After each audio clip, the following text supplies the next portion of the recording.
Tapi dengan ramainya Gus Miftah mengobrak-abrikan tentang Banteng, muncul isu bahwa Gus Miftah akan masuk dalam struktur pemerintahan.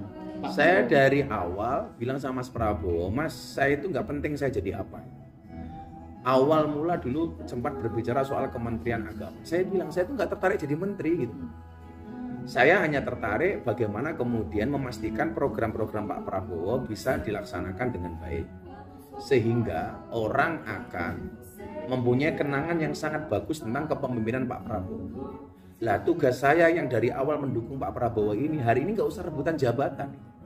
Karena saya meyakini jabatan itu atau posisi itu akan mendekat atau bahkan akan diberikan kepada orang yang layak. Maka kalau Nabi mengatakan idza wusidal amru ila ghairi ahli fa'tadrisa. Ketika satu urusan dipasrahkan kepada mereka yang bukan ahlinya, maka tunggulah saat kehancurannya. Saya nggak mau kemudian membebani Pak Prabowo, saya harus mendapatkan ini, mendapatkan itu. Maka dari awal saya nggak apa ya, saya perjanjian Gus kalau nanti Pak Prabowo menang, saya harus jadi ini, jadi itu, enggak sama sekali. Justru hari ini saya tertarik bagaimana ke depan mengawal pemerintahan Pak Prabowo, sehingga janji-janji kampanyenya seperti hilirisasi, makan gratis, kemudian food estate, susu dan sebagainya, itu bisa berjalan dengan baik. Tugas kita ngawasi gitu. Kalau toh kemudian pada akhirnya saya mendapatkan posisi tertentu, jelas itu bukan permintaan saya. Dari awal saya bilang, enggak lah gitu. Saya masih harus ngurusi lokalisasi di Indonesia yang masih banyak belum dapat solusi. Saya masih banyak harus ngurusi teman-teman preman yang kemarin karena saya dengan Maung Hercules bagaimana teman-teman preman se-Indonesia ini bisa ngaji. Sehingga kalau kemudian saya menjadi menteri umpamanya, kok saya melihatnya justru membatasi langkah dan gerak saya. Kan nggak pantas masuk Menteri Agama berusukan di lokalisasi, kan nggak pantas. Tapi di Tempo udah ada Gus nama Gus. Kalau itu di mana-mana. Tapi siap nggak Gus kalau misalnya ditunjuk Gus? Saya nggak mau berandai-andai, saya nggak mau kalau kata orang Jawa itu menggigih mongso, mendahului takdir, mendahului kehendak. Pak Prabowo aja masih bekerja sebagai Menhan.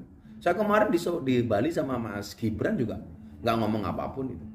Yang penting ini bagaimana kemudian di realcon hasilnya sesuai dengan quick count, kemudian setelah itu kalau ada persoalan segera diselesaikan, itu bagi saya lebih dari cukup.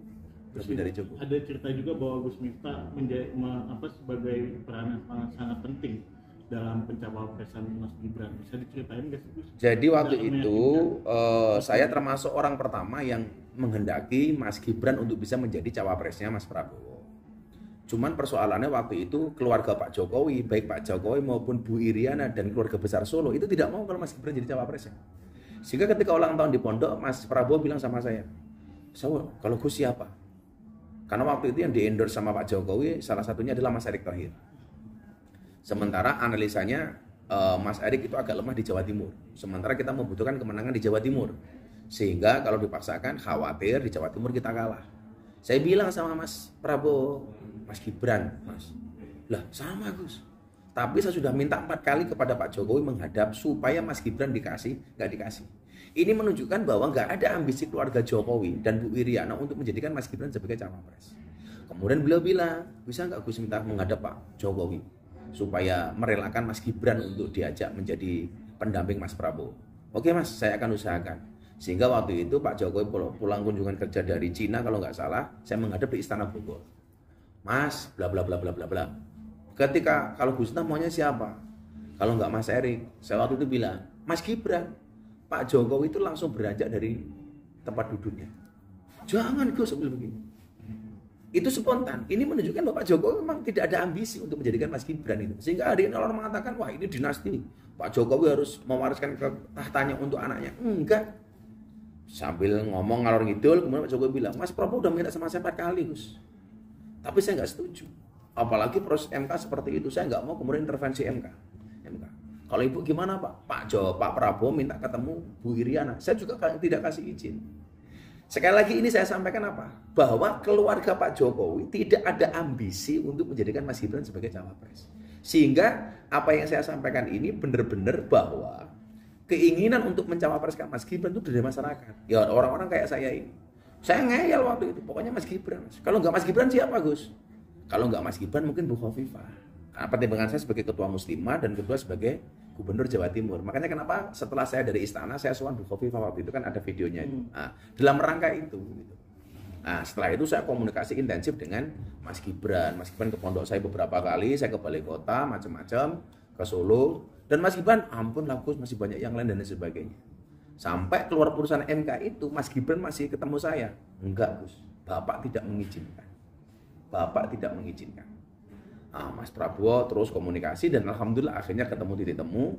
Mas Gibran akhirnya mau. Itu pun mau, itu sehari sebelum dideklarasikan. Sebelumnya nggak mau Pak itu. Ini menunjukkan bahwa nggak ada ambisi baik dari Pak Jokowi maupun dari Mas Gibran. Kira-kira begitu. Kalau kemudian sejak kapan Gus Miftah pengen menggabungkan Mas Prabowo dengan Mas Gibran? Saya sejak bulan puasa. Jadi waktu itu belum ada nama Gibran, belum ada. Makanya saya dulu punya pantun tuh Gibran ketika ada jadi Balai Kota Solo, saya bilang beli gorengan dapatnya ramen. Ada Mas Gibran calon wakil presiden. Wah itu udah jauh hari.